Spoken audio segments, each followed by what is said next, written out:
time to break the tie. I'll live, I'll die, for what is wrong and what is right. I'll take the pain for all the ones without a name. To be invincible, we'll be invincible. To be invincible, we'll be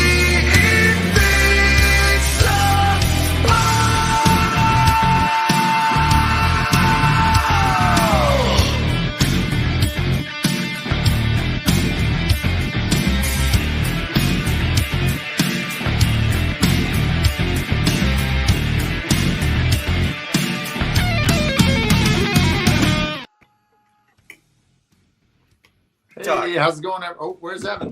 Where you got? I'm back.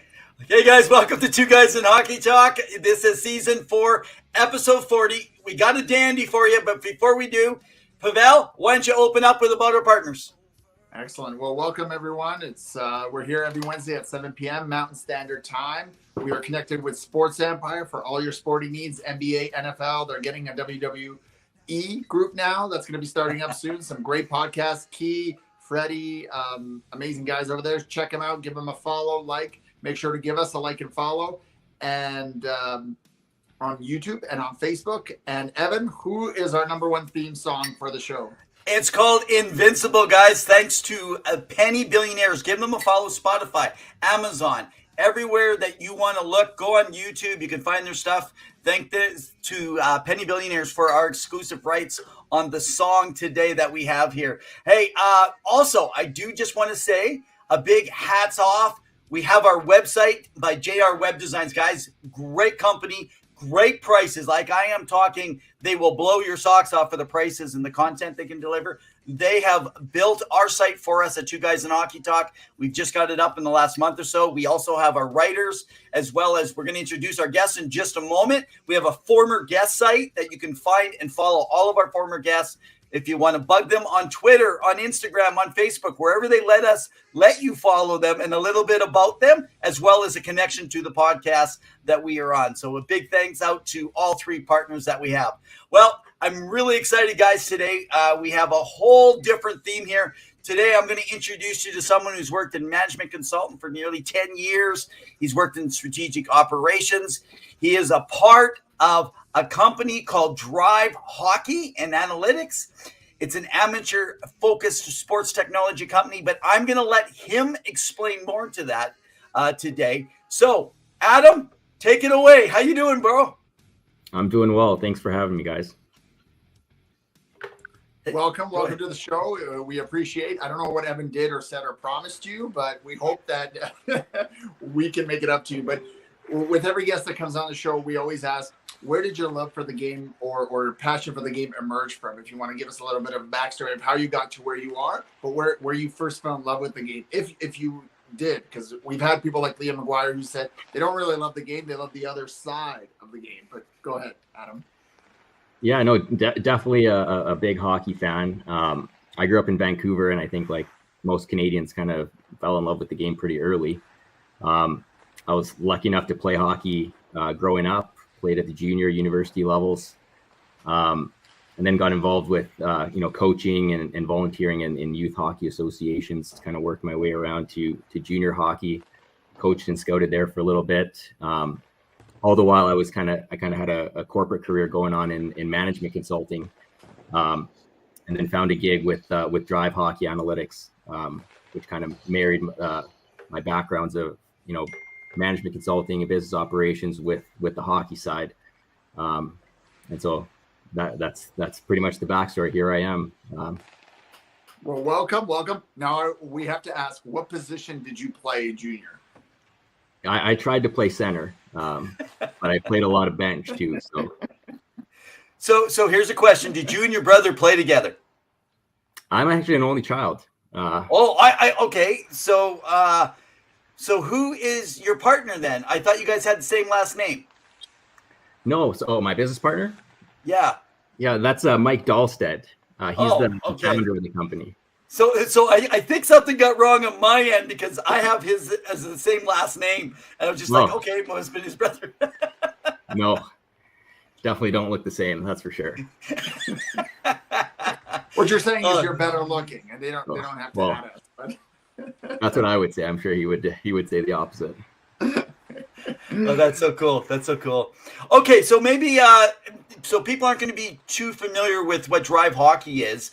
We try, if you're tuning in right now, guys, no matter where you are, hey, big shout out right now, by the way, over in Florida. Man, I don't know, you guys got hooked on the Cats in the playoffs, because never have you guys been the number one state for watching this show as last week. It kind of blew my socks off. I'm just like, wow. I thought you guys would be busy watching the NHL, in their games instead of tuning into us. But we've been talking about you. Hey, Liam, how you doing, man? Anyway, it's great. Also, I want to say a big thanks to a whole bunch of our guests. I was talking to Adam. I was hoping we didn't have to move Adam back to our next season because we only got 2 more weeks. And then we're off for 8 weeks for the summer, but we're already booked for all of September and October for our guests. And I was like, I don't want to put Adam into November. I said, we want to get this stuff out there ahead of time. So why don't we go ahead, break down what Drive Hockey is, where you're at, and let the folks know. Yeah, so we're a sports tech startup. Basically, what we're developing is hockey player and puck tracking technology. It's a very similar concept to what was introduced at the NHL level the last few seasons. So it's a sensor-based technology. You might be familiar at the NHL level. What they have is sensors embedded right into the players' jerseys, just above the name bar. They have sensor tech inside of their pucks, and then they have all kinds of infrastructure around, each of the NHL arenas that allow them to capture all kinds of different information. Largely, they're using that information for a variety of fan applications, right? Sports betting, integration with media and broadcasting, just really using data to provide new ways to access the game and kind of consume the game. That being said, also the teams have access to that information as well to use at their disposal, for player development purposes, strategy, whatever it might be. So we're developing a similar type of capability at Drive Hockey. Same concept, virtually the same underlying technology. The kicker is that we're designing it to be accessible and affordable for all levels of hockey below the NHL, all the way down to the grassroots level. And so kind of the argument that we make is, it's great that there's all this innovation and technological breakthroughs in sport, and particularly in hockey, that you're starting to see at the pro level. But our argument is that maybe these capabilities are more of a necessity at younger age groups, particularly when you think about the fact that, most youth hockey organizations are generally volunteer run, have volunteer coaches, maybe parent coaches, likely less experience and knowledge of hockey compared to the pro level.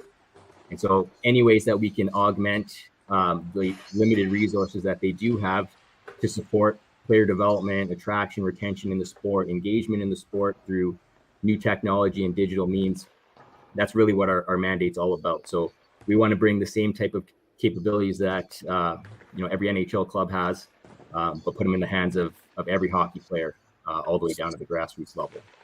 That's sweet. Okay, so I tell you what, we got one of your videos that we downloaded here. Why don't we give everyone just a little sample of some of the stuff so they can visually see maybe here, if you guys aren't just listening, or if you're listening, you'll catch on. All right.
that is some crazy work that you guys have been doing there. I was just pulling some stuff off here. Oh man, I am blowing it here to guys. Where we go here? Just get rid of us. We don't. Oh, I'm okay. I'm there okay we are. if you get rid of me. Yeah. I can have the night off. But Adam is the star of the show. You need to let him chat. So Adam, that was a really cool video. Tell us a little bit about the work that you do, whether it's with pro level sports or college levels or anything below, like junior teams. What does that look like? We talked a little bit off scene. Is it during practice? Is it during games? Is it during scrimmages? What does that look like when you guys are doing? And what are teams asking you to find with the data that you're collecting? Yeah, so we're still in development mode. We've done a bit of a soft launch with our player tracking. So those are our player sensors. We still have a bit of work to do to refine our intelligent puck, which is our trackable puck. We also actually have something that's a little bit unique to us that nobody else does, which is the ability to put a sensor inside of a stick as well in order to track the stick independently of the player. That's also in development, soon to be launched as well. Is that before tape or after tape? Yeah, so basically how it works is, all these one-piece composite sticks, they come with a knob at the end, like a plug. You basically pull that one out, you put ours in instead. It's got a small sensor in it, and you're able to capture a significant amount of information through that. But like I said, we haven't launched that just quite yet. Basically, where we are as a company, like I said, we kind of launched a beta version of our player tracking. We've been working with a lot of teams locally in our Vancouver area, where our company is based out of, working with teams at a variety of levels, from youth levels all the way to junior levels. And we have interest from higher levels as well: college, major, junior, minor, pro, even NHL teams that are interested in using our technology in some way, shape, or form. So we're really excited about that. That even like a beta version of our product is getting a ton of interest, because really there's a ton of capability that we haven't introduced quite yet. As mentioned, the trackable puck and stick. But our technology is actually very versatile, so it can be used in the game setting, in the practice setting. It can be used for on-ice testing, like a on-ice combine setting as well. So it's pretty versatile in that sense. What's great about our technology is that, especially with the player tracking, which gives a lot, like each piece of our hardware adds a different dimension to the type of information that you collect.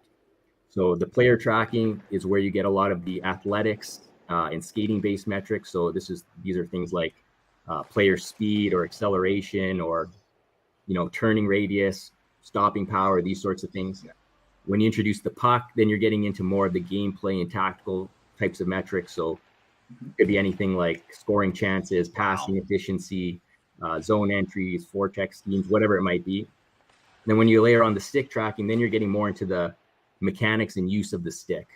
So a little bit more of a skill breakdown from how you use your stick. So like I said, all of these things kind of add a different layer of information, and collectively it's a pretty powerful tool with all of that information available to really anybody. So are you looking right now for different people, different teams, different leagues to try out your beta version? Is that where you guys are at right now, as far as if someone's interested or someone has a connection? Yeah, so I should clarify. When I say beta version, I really just mean it's not the full product just yet, because we haven't for the stick. Okay. Our player tracking is actually quite sophisticated, and so we have a lot of users who have purchased it and are using it in a variety of different markets. Active markets include, Vancouver, where we're based out of, Calgary, Winnipeg, Toronto, Ottawa, recently Minnesota, and we actually have a few other markets that we're just closing the loop on throughout North America. So there's definitely a lot of demand. We get a lot of positive feedback around our technology as well. Particularly, people love it that they're able to kind of track their progress and compare themselves over a variety of benchmarks. Right, as a player, I can compare myself to earlier in the season, or I can compare myself to other players on my team. I could also compare myself to everybody in my age group, everybody in my region. If I'm, let's say, a U18 player, I'm looking to play junior A hockey next year, I could compare myself to the average junior A player and get a sense of stack up. Wow. So there are a lot of great benefits, especially on the ability to benchmark. Really what we do though, or what our technology is great at, is obviously we use hardware and sensors to collect a ton of information, but we have a lot of sophisticated hockey specific AI models that then make sense of that information and put it into kind of hockey terms. And what our technology does very well is break down a variety of different skills. And so we can really pinpoint a player's specific strengths and weaknesses, really to support coaching and player development. Oh. The other aspect that we get a lot of great feedback on is coaches really love it because the use of our tech inherently creates a more competitive environment in their training sessions. Players know they're being tracked. Players know the coaches are going to look at their data and see who's dogging it or who's giving it their all. And it's almost, and for the players themselves, they really like it too, because they almost treat it like a video game where, they know what their high score was last practice or last game. Well, they want to go out and beat at their high score this time, or, their buddy or their line mate had a high score on the top speed. Now they want to beat their high score. So coaches and players really like that competitive element of it, particularly in practice and training environments.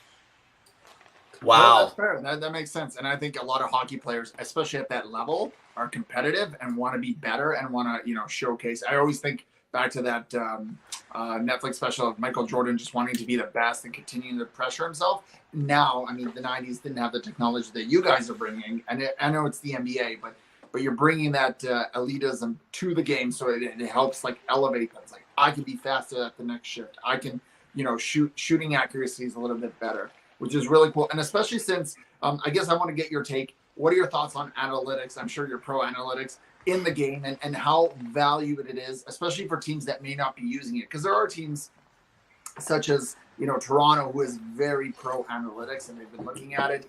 St. Louis, who won in 2019. Tampa Bay is very pro. What do you tell those teams that aren't as much, and the value of analytics in the game and managing your players? Yeah, it's a good question. It's a question I get all the time. I'm definitely pro analytics. I think that it's a little bit of a polarizing subject, right? Some guys are really into it, or some guys are not into it at all. And I think that's because they're more looking at it as an all or nothing type of thing. And I don't think that's what it is. While I'm pro analytics, I don't think analytics in itself is going to make you a better player or a better team. I don't think you could build a team strictly on analytics. I do think, though, if you're not using it at all, it is definitely foolish, because analytics do bring a lot of efficiencies in the scouting and roster management process. I don't think you're going to remove, the so-called eye test altogether. I think it's very valuable to have experienced, intelligent people in the rinks watching players and advising them, but then using analytics to maybe make the process a little bit more efficient. For instance, if I'm a scout, for instance, I could maybe watch a player 10 times. And I could identify certain traits about the player, certain patterns in their game. But it's not feasible for me to watch every game of the player. But once I've identified certain patterns, I can then look to the data to see how consistent those patterns are. Was it the case that this particular player had some great patterns and great decisions purely the games that I watched him, or is this something that happens all the time? So I think you kind of need both ends of the spectrum. And I think the smart teams recognize that and are leveraging analytics as just another tool in the toolbox. Hey, just a quick mention here for everybody. If you're following here, I believe it's Hockey Science MB. Is that what we have as your email to reach out to you guys? No, I think that's one of our partners. So we have a partner in the Winnipeg area. Okay. I was just pulling up. What is your hockey address? We'll make sure we put it in here in the post here. So if anyone comes back, they'll be able to pull it up. The best link is drivehockey.com. You can find all the information on us, and you can contact us directly from our website.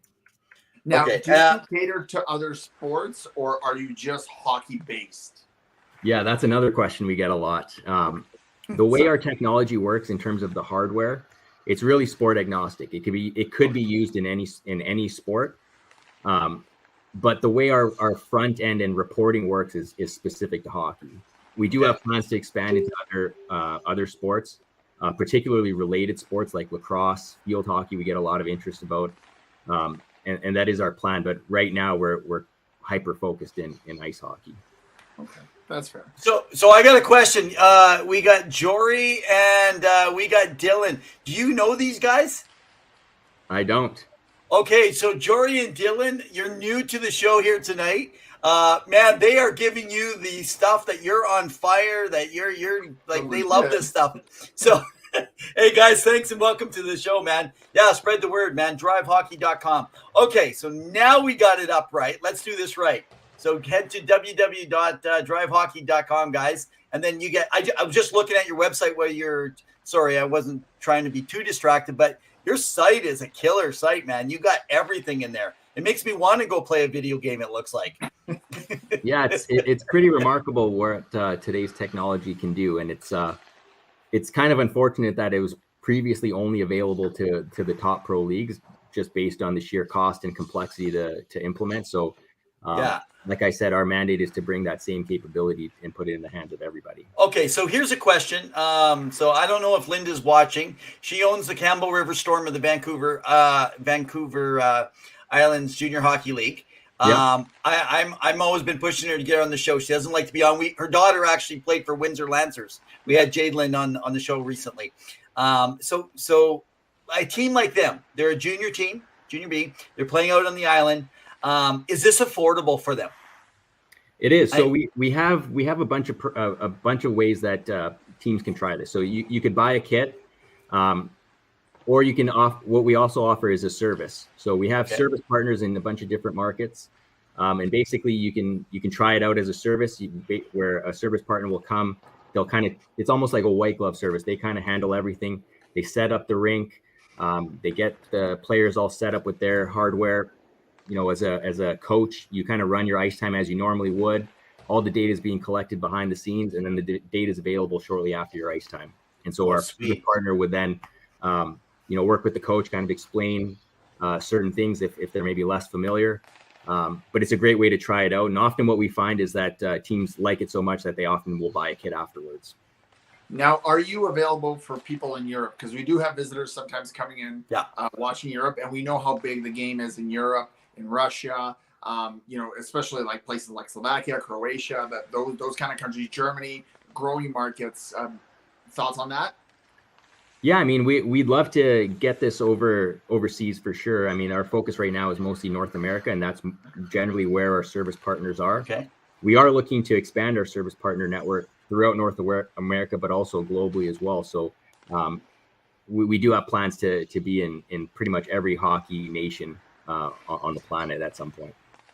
Now, for some of us that play in ball hockey, is this feasible, like field hockey, or is it a little too much? And because I play in a lower div, you just give up Pavel. You're just not that fast. Like, you've got to cut off the beer, and you're never going to be super. You'd be surprised. You'd be surprised. I'm sure there's a couple metrics that would put you in favorable light. I think that's called my wife. Yeah, I believe we were talking because right now it's with the puck specifically, but as these new measures come out, I guess that's going to really be able to make it transferable. And it's interesting because, our show, we try to cover everything around hockey, not just talk about an NHL team and play armchair GM. In fact, I want to do an EA Sports gaming night one time where, bring some people in. I'm trying to reach out to EA Sports right now for the NHL. But interesting enough, we all know people want to, and that's why we're thinking ball hockey. The leagues are crazy. You're already talking amateur. So that means even men's rec leagues, there's guys that can afford it in some of these men's rec leagues. Let's face it, they make money. They could sponsor their team, right? But they all want to. Go ahead. We've had a lot of inquiries, like I said, with other sports. Men's rec hockey is definitely where we've had inquiries with as well. Yeah, we've worked with a few rec leagues just to see how we could make it work and integrate with their operations. Same thing with other sports, roller hockey, ball hockey. Eventually, we'll be in all of those kind of related sports as well. Yeah, makes sense because they all think that they're going to be in the NHL, even though they know there's no hope. They still believe it. We always like to joke about that Canadian commercial. The guy comes off the ice, and his wife goes to ask him something, and he starts acting like she's being interviewed. Yeah. Oh, that's so awesome. So, I know you probably you got limited information you can share. You were out at the combine recently. The NHL draft's going to be here next week. We're going to be mentioning stuff around it. How was the experience at the combine? Yeah, the combine's pretty cool. I'd actually never seen the combine before, so it's cool. It's a cool event to see. Definitely a lot of work to put it on. I'm sure those guys that at the NHL and especially in the events team and central scouting are have their hands full for that week. But yeah, it's a cool event. I mean, just to kind of see the players interact with each other, and you get the opportunity to interact with them as well. For a lot of scouts, I have a scouting background myself, so you often just see them on the ice or maybe interact with them off the ice here and there. But just to kind of see them in a more personal element. It's kind of cool to see their personalities kind of shine through a little bit too. Oh, wow. So quick question. So if you have a scouting background, what we've run into, the scouts that we've had conversations with, I'm talking like, I could count them probably on my hand, like 7 to 9 of them. But every one of them talks about, they're more about the eye test. They're more about what their character is off the ice, around their family, and they focus on. So I'm taking it, but I will say, I think age might play a factor in that, because most of them I know are probably over 40. And so were you, before you started this, already thinking like that around scouting about getting this kind of stuff in place? Yeah. I mean, I think every scout, they have their own priorities, right? They value different things. Some value size and physicality, for instance, other value, skill and speed. Some is kind of a hybrid. Some prefer certain styles of play, whereas others are more looking at like potential and that sort of thing. So I think it's hard to say. I mean, for me, it seems like my methodology of scouting kind of changes all the time as I watch hockey more and kind of learn more about the game. So it seems to be an evolving art, not science. Sweet. Well, yeah, and you need a bit of that because, again, it varies, like line mates, people having off days, whatever the situation may be. So even though analytics is very key and it is very important to almost any organization, regardless of the level of the field that you're in, but you got to get it in there to really just know like what's happening. And of course, you're saying it evolved, right? You learn different things. What are you looking out for? What are you keeping an eye on? I guess one of the questions we maybe people want to know is, where, like, I'm a lost words because I have so many questions. Where do we, I guess, look best for information? Like, what is the key information that people look for? Is it speed? Is it agility? Is it a shot, like slap shots, or shooting accuracy?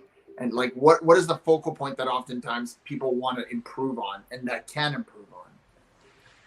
Yeah. That's a good question. Again, I think it kind of depends on who you are. I don't know if we have like a set answer. Everybody is kind of like certain elements or certain metrics more so than others.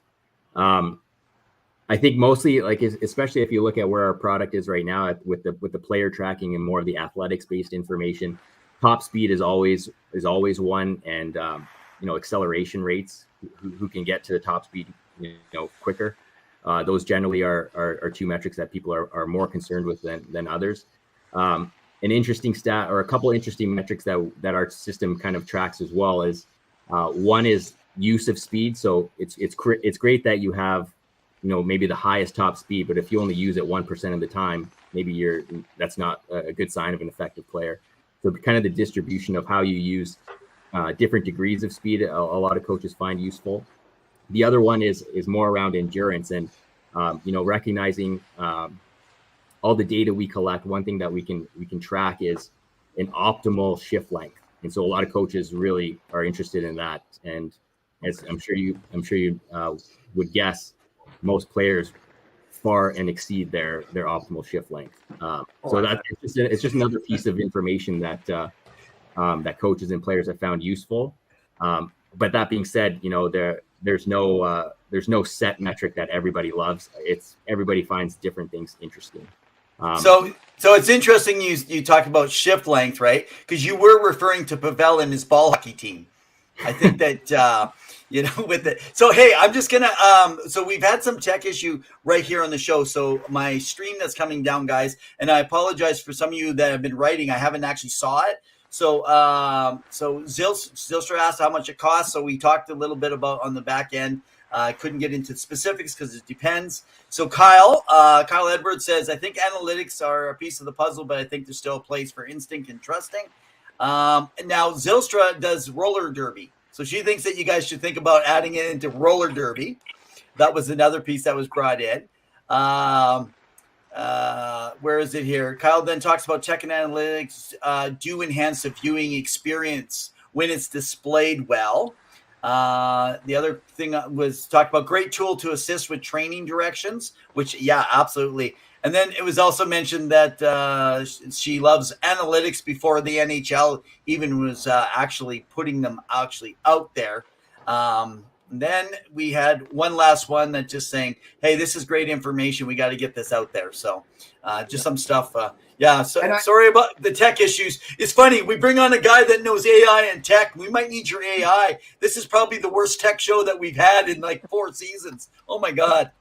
I'm gonna counter and maybe ask the question, because you see some of these older guys, and I'm sure you're probably catering to people who are younger and just developing and getting into the system. But you look at players like Alexander Ovechkin, Joe Pavelski in their late 30s, and by no means are they old, but in terms of sporting age, they're getting up there, and yet they're still performing. Is this technology able to help them to better their game, even elevate it, given their age? And sometimes there is a bit of regression, such as speed, right? But they're still performing. Yeah. No, I definitely do think that it can help anybody. I mean, really all it is just more information to make decisions with. You think about an older player that's potentially regressing, maybe they need to evolve their game a little bit or adapt, right? So identifying what areas that they are strong in or weak in could be helpful in identifying what type of player they should adapt into. So I definitely think there's a use case for any situation, whether that's at the pro level or at the grassroots level. All it really is more information. You're just a more informed player, or you're a more informed coach. And that's kind of the case with any major decision or any insignificant decision, right? If you have more information to draw from, probably you're going to make a better decision than if you had limited information. That's fair. Exactly. Now, well, you got one or two more questions here? How do you assess goaltending? Because I know Evan's a big goaltender. How would you assess that? Did you say I was a big goaltender? Like, what are you saying, dude? You're a goaltender. He doesn't listen. I'm sorry. Yeah. So right now with our player tracking, it's not that useful for goalies just yet, just because it's all athletics-based information. And of course, the goalie's not moving that much. So there are certain things that we can pull, like location-based information. Are they on the top of their crease? Are they more deeper in their net? How quickly are they going post to post? That sort of thing. So these are some elements that we're still building out.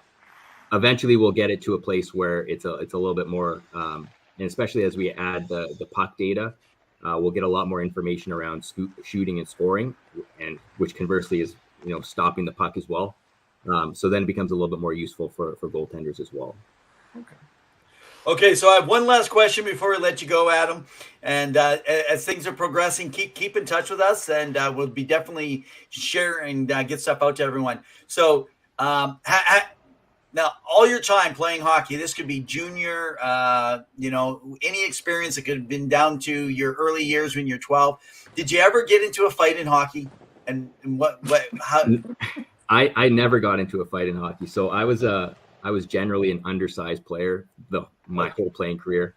Okay. Often I started skirmishes, and then somebody else kind of answered the bell for me. So I was fortunate for that. Well, what I'm saying is he's challenging you to a fight next time the metrics are in, just to see how slow his punches are coming in, right? That's right. All right. And I know. I have one last question, and this is NHL based, sure. We do like NHL, and I know you're affiliate or like connected with the NHL with the combine being. Is there a player that you like to kind of support or follow? Because I know there's many teams, or maybe you want to share a team that you like, but I don't want to take away business if you say Minnesota and then Dallas says, well, what the hell? we're the former team that we're the Stars, right? But any team that or player that you follow that you enjoy. At the combine? No, in general, in the NHL. In general, in the NHL. Watching and just kind of laid back when you're not working. Yeah, so I would say my favorite player is probably Ovechkin. Love goal scoring, so tough to top him on that one. Oh, okay. So one last question of a last question of a last question. Ovechkin, does he break the goal scoring record? I think he definitely breaks it. So does he retire right after? I know that's two questions. Could be. I mean, maybe he goes off on a high note. I could see him playing like Yager until he can't move anymore. Yeah, it's amazing at the size that guy is though too, right? And how durable over that many years that he's been, and even playing during the dead puck era, right? Well, you speak about that, and there was a fun TikTok video for all you youngins of a guy pretending to be Ovechkin and just skating in that power play spot on the left-hand side of the ice. Of just like, that's how he got ready for every goal. That's his routine of how he prepares for game days. That's funny. That's so awesome. Well, Adam, man, thanks for giving us the time today. Definitely keep us updated on any changes, and we'll be sure to spread the word. And I believe I got your bio and stuff so that we can get all your information into them over on our for our former guests on our website. Yeah, sounds great. It was my pleasure. Thanks for having me. All right, man. Thanks a lot. You take care. Take care. Bye-bye. That was awesome, man. Great stuff. That was fantastic. So, okay, man. The text going crazy, guys, all over. So I'm trying to follow on my phone while I'm trying to follow over here. And then my whole screen enlarged, and all I saw was Pavel's mouth talking. And then I was just like, what the heck? What's going on here? It's just like, but so that's the best part of the show is when you see me talking and Evan gone from the screen. So we all know what brings in the viewership. That was your time to be the highlight of the show. So so if any of you guys are connected to leagues, if you whether it's recreation leagues, have that talk. Go onto our website, look up Adam in Drive Hockey as one of our former guests. We're going to make sure we post it. I'm actually thinking I'm going to get so Adam, if you're still in the background following, I'm actually going to get you to send me I'm going to get you to write up an article around analytics and what you're doing, because I'd like to actually do an article on our site about it, and then I can drive everyone back to that. I think it's amazing. People are so interested in what he's doing, and we'll see about some of the universities, some of the junior leagues, rec leagues. Yeah, let's get the word out there for him. And awesome guest. It was great to have him on. 100%. Thank you, Adam, for being on the show. Okay, so we got about 20 minutes left coming in here. So let's tap into some stuff, man. This is what's called silly season, and there's silly suggestions. And the reason is because the rumor mill just heats up, and it just goes to an all-time high. It can definitely get up there, but I want to first know, because we have a good section of our viewership from the Vancouver area, and Adam talked about being from the Vancouver area. Your thoughts on the Oliver Ekman-Larsson buyout by the Vancouver Canucks, Evan? It totally shot. I think it's a good move because they had to find a way to clear some stuff up. They got to get Pettersson signed, but I'm shocked that the risk factor for they're still going to be limiting their cap for how many years? I don't have the numbers in front of me. I did. It's 8 years. Okay, but how much on the cap?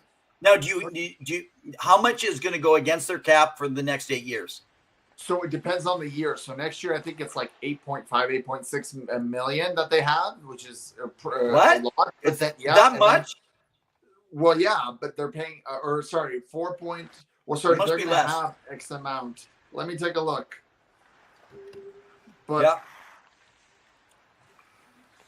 but the last few years isn't as much, especially since the cap is supposed to rise. Okay. Right. Let me take a look here. So while you're doing that, so right now, great deal for Oliver, right? I mean, so Oliver Ekman-Larsson is getting out of a team that's not heading in the right direction.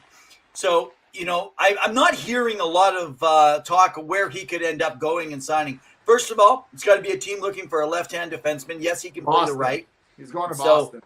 You think because of their previous interest, right? That's why they're there. Yeah. So and they're going so to here's need it for next year. So yeah, and you're saying that because you think he's going to give them a good deal. But I've seen players like Sutter and Perez who didn't take real small discounts because they were being bought out. And I expect that there could be a couple offers that are bigger, not huge, that are going to be in the 4 and 4.5 million, 3.5 to 4.5 million, maybe for a 3 or a 4 year term, coming from some teams that are lower on the salary cap, as opposed to a team like Boston, who to do that would have to give you the bonus. Boston's already in trouble. We don't know about Krejci. We don't know about Bergeron. Almost for sure, Nosek is not going to be back. They're trying to shop, and basically they're going to let Hall go for someone that will take him. Who I think they're going to have to pay because of the contract. Yeah, I think Hall's probably about $1 million, $1.5 million overpaid. But for a team. So we can talk around all that stuff around the Boston Bruins, but I just don't know if he's going to take less to go play in Boston, though, if he gets a bigger offer. Now, unless he wants to win. Does he want to win? Because he had chances to leave the Arizona Coyotes. So I know.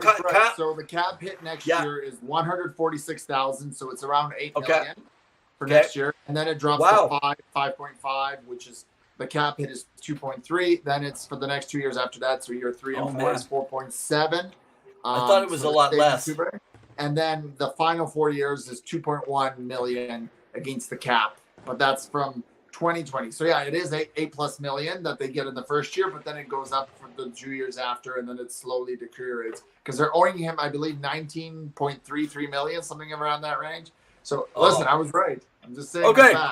So but Kyle, hang on. Let me finish here. Let me just finish there because we got a couple comments and I don't want to miss them. Hey Juan, how you doing, man? Thanks for joining in. Just because I'm managing two different boards. So Kyle actually likes the way you think. Hey Kyle, that makes two of us. So Pavel loves the way he thinks. But Kyle mentions he feels like the Bruins are always looking for a left-handed defenseman. That's a good point. And I know that they want him. The question is, will they be able to afford him? And that's going to be the question. But now that you say that, and the chance, if he thinks Boston can be a contender, as opposed to, and I'll just pick a team, right? Does he look at the Ducks or the Blackhawks because they could give him a 3-year deal while they're rebuilding to be that steady defenseman, teach the other guys, and build them up to, because they got to get up on the cap also, right? But I look at it this way. He's not a veteran who's in the, like Kevin Shattenkirk, who's looking for just a payout. He's going to get paid out for this buyout. He's getting money. How do you know he doesn't want to pay out? I'm not saying he doesn't. I'm saying what I think Ekman Larson at his age right now, I believe he's 29, 30, he's looking to win. And if he looks at Vegas and what happened with Pietrangelo, and he's looking at what that team was able to do, even Jack Eichel, and big numbers, and certainly, but sometimes you want to take a discount because you know you have a chance to win. And I see him going to somewhere where he has an opportunity to make it far in the playoffs. So here's the reason why I doubt. I'm just going to give some backstory. The reason I doubt on Oliver Ekman-Larsson be wanting to win is he had opportunities to actually not re-sign in Arizona. There's no way he thought he was going to actually win a cup in Arizona. He was willing to finish out his career in Arizona because he liked it. And so I know he's going to get a big payout, but players, I mean, let's face it. If I say to you, you come over here, you can win the Stanley Cup. You'll get, now I know $1 million sounds a lot. So let's just talk in your dollars, right? So I'm going to give you $200,000. I know that's even above your dollars, but let's just say. I would love it. So I'm going to give you $200,000 if you come play with us, but we have a chance to win the NHL Stanley Cup. Or I say to you, listen, I'll sign you to 3 years at $3 million a year. So guaranteed, whether you're hurt or not, you got another $9 million sitting there. Why would you give up like literally $8 million?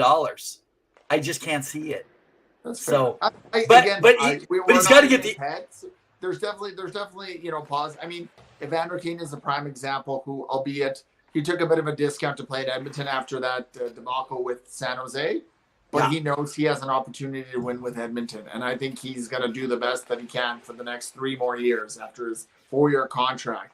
And if a team can will, and there's a few teams that are going to be looking for left-handed, especially someone who can be a 4, 5, even 6 guy. Yeah. They'll be willing to throw 3 to 4.5, maybe up to 5 million to have that. You look at somebody like keep an eye out for a dark horse like Carolina. There's been rumblings about Brett Pesce, so you can allude to that. But if he's gone, what if he goes over there? You know, they don't have Max Pacioretty this season. That he's off the books. You know, they're going to have some cap room, and you know that Carolina is always able to find gems on the back end. So your thoughts on Brett Pesce, but you know. Yeah. Oh, no, exactly. So Pesce, let's move over there. So we know that he's got 1 year left on his contract. After that, and it doesn't mean that Carolina's not going to hold him and try to re-sign him. It's just that there's a lot of talk that he can demand what Severson did somewhere along the same lines. So if that's the case, who would be looking for him? Now, he is a right-handed defenseman, which is a little bit more rare to be able to find on. You know, it's crazy. I grew up, everybody was right-handed. Barely anybody was left-handed. And then it seemed like around 92 to 94, everybody was left-handed. So I don't know. Do the parents bring up their kids and just put the stick in their left hand? They have the wrong stick because it was a cheaper stick. And then they just all learned how to play left. And everyone goes, oh, you know, Wayne Gretzky plays left, or Mario. I don't even know what those guys. I actually think that Gretzky was right. I think he was right-handed and Lemieux was left-handed. But anyway, so it's I just find it kind of wow. OEL retired. I don't think he's retiring. Zill, I haven't heard that information. So if you or Zill, are you thinking that OEL will retire? I can't see him retiring quite yet, but I have not heard any chatter around that. So I'm not sure if you're speculating or if you thought you heard something around that. So anyway, Pesce, there's been a lot of rumors going out around a lot of places. Interesting enough, Edmonton has got the most heat around saying they're interested in Pesce because getting an upgrade on the right-hand side. And Buffalo. Buffalo's been really interested.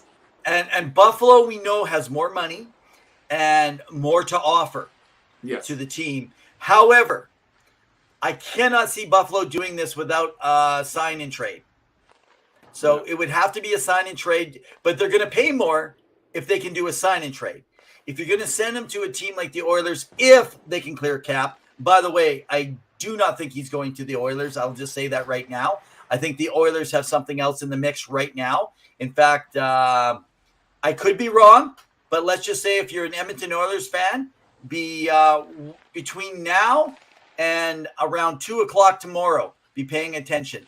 There might be a trade that's on the move. So just a thought.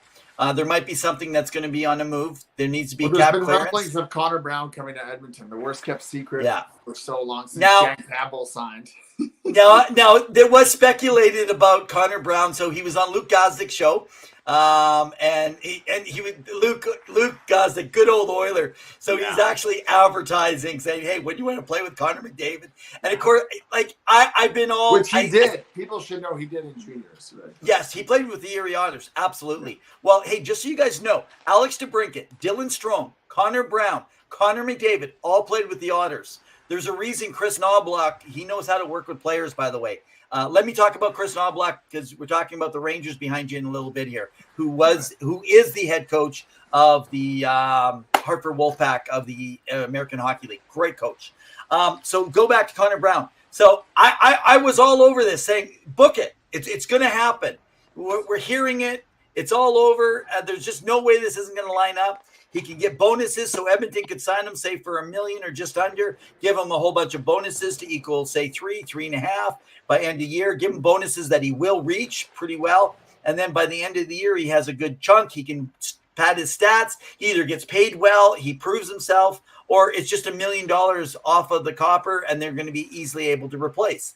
However, today on the DFO, the Daily Faceoff Show with Frank Saravelli, he actually brings out that there's several teams interested, willing to give term and dollars.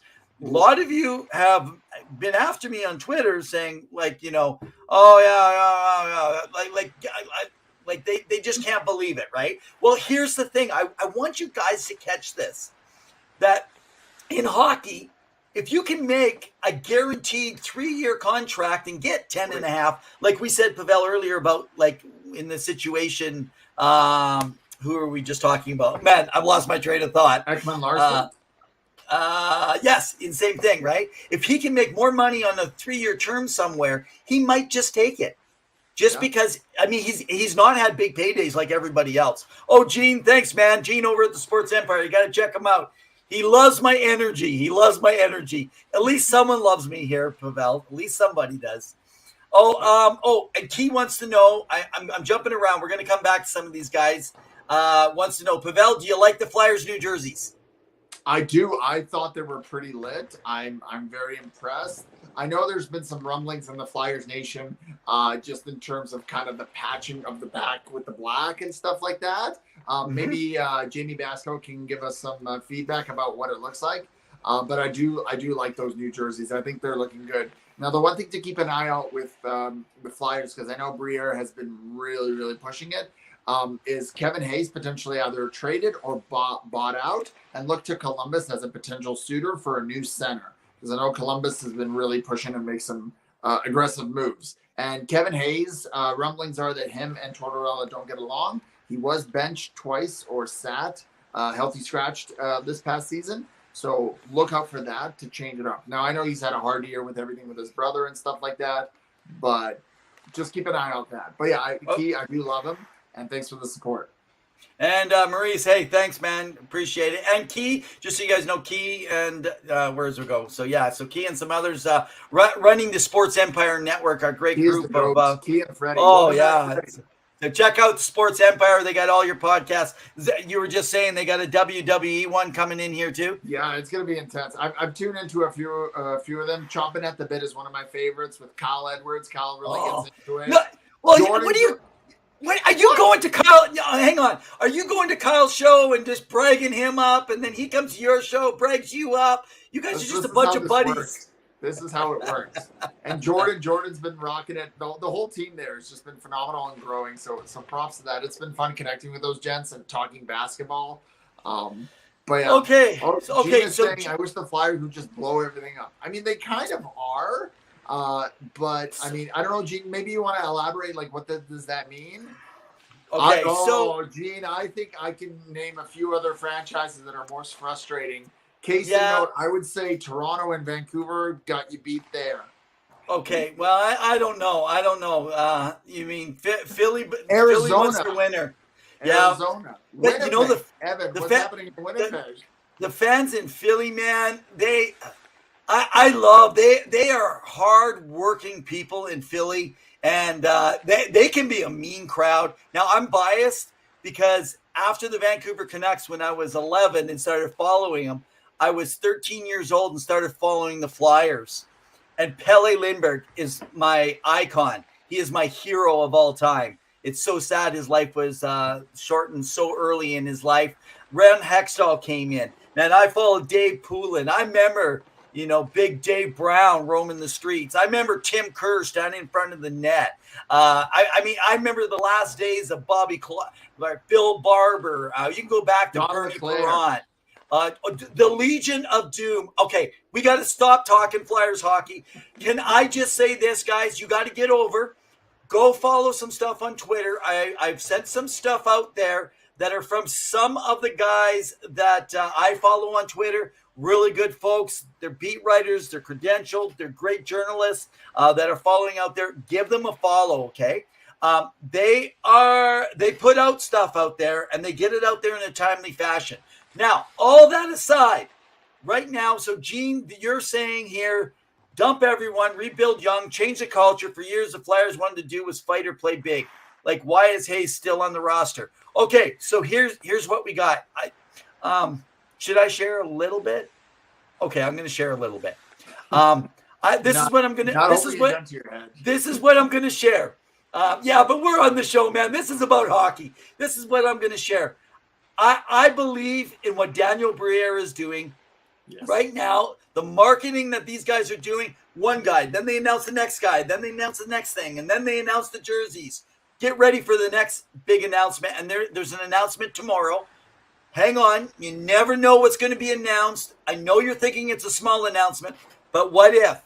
What if it's a big announcement? So, guys, hang in there. If you're a Flyers fan, you got to be following. Go follow all your friends over there. If you want to follow some good Flyers guys, follow me on Twitter, and then go find them who follow me, and I follow them. Anyway, Gene, that's a lot of following. Say I'm liking some of the prospect pools. I think they need to take a step forward. Whether it is Morgan Frost, Samuel Ersson has got to take a big leap in net. I know Carter Hart had a great year. Whether his future is still, he should be in Philly or not. I know that's been up in the air a little bit. Certainly Kevin Hayes has not lived up to that contract that he's been brought in. And really, even Owen Tippett has really come out and made an impact on that team. It's going to take some time. But we'll see how it goes, right?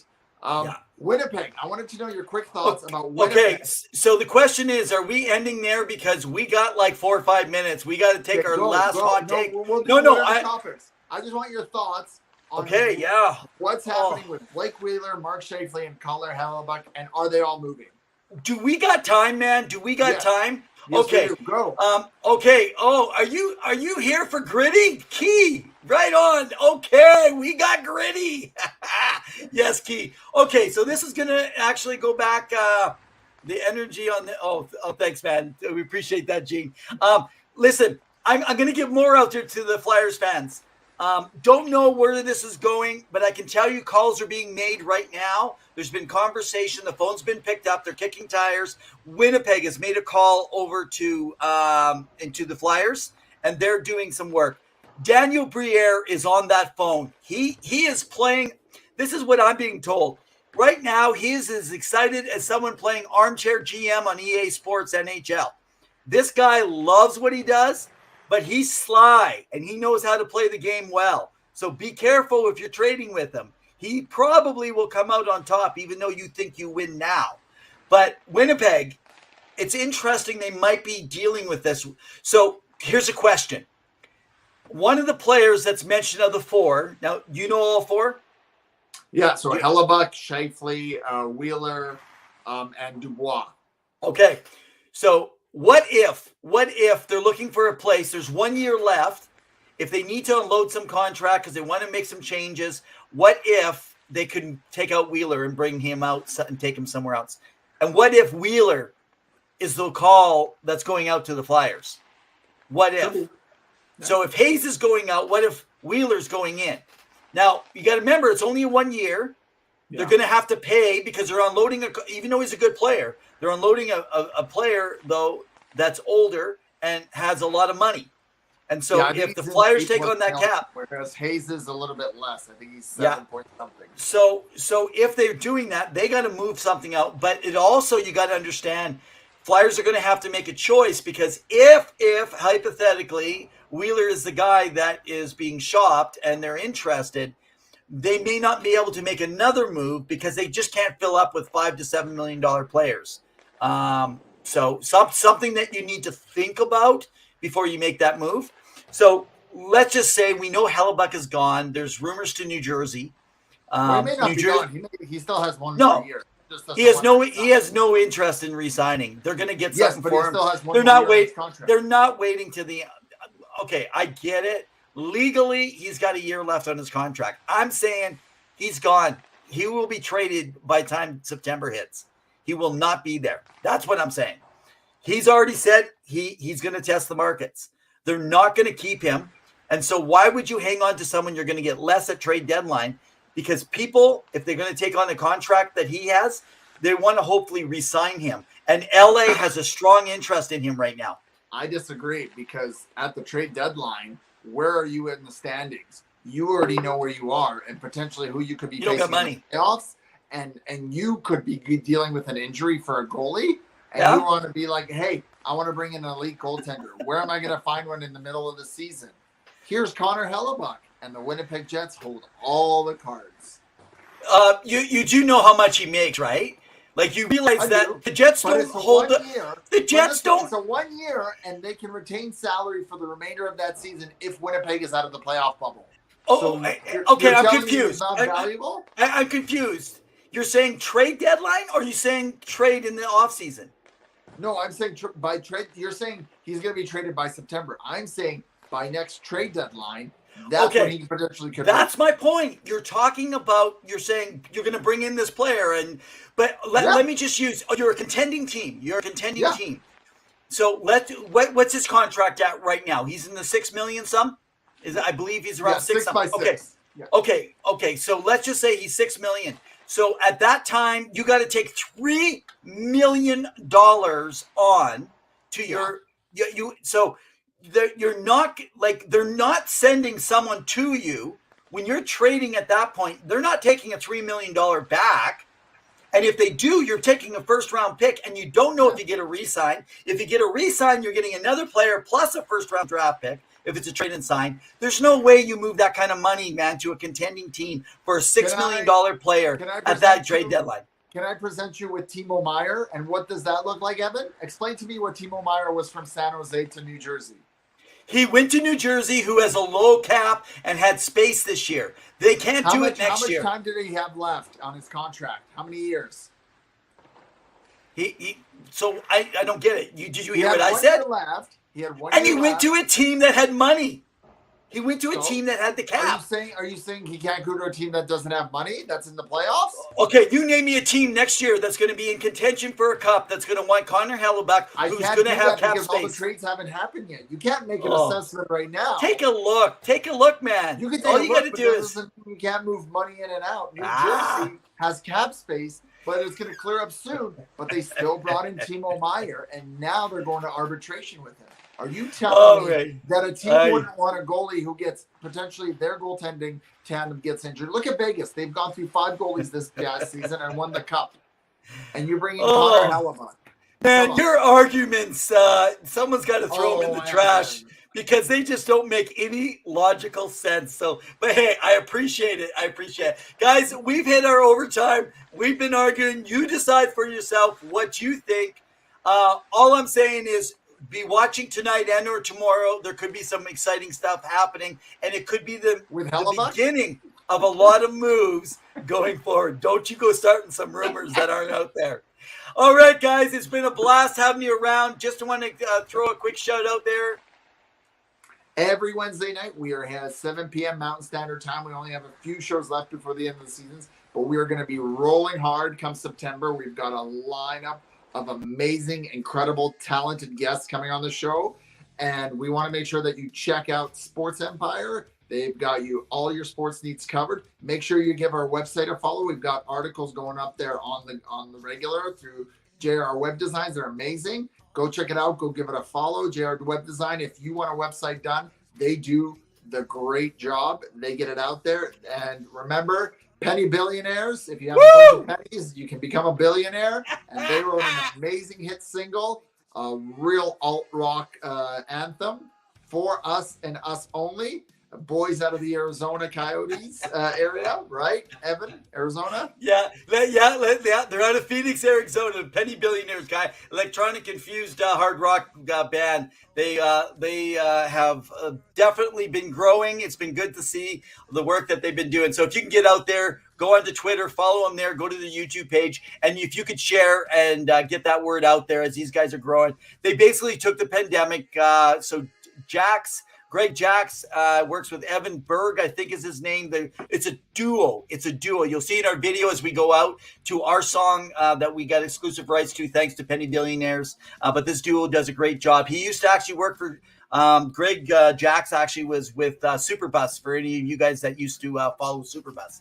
So, all right, it's been a good show.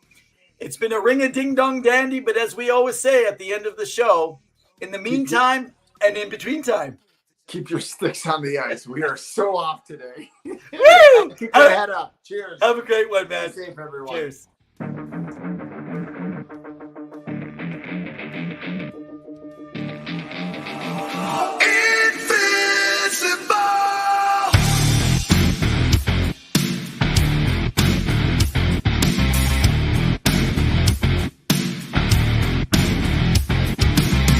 I'm just so sick and tired. I'm hanging on a wire, a foot over the fire, and it's burning. I can feel it inside.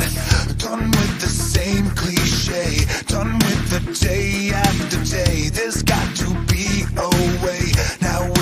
time to break the tide. I'll live, I'll die for what is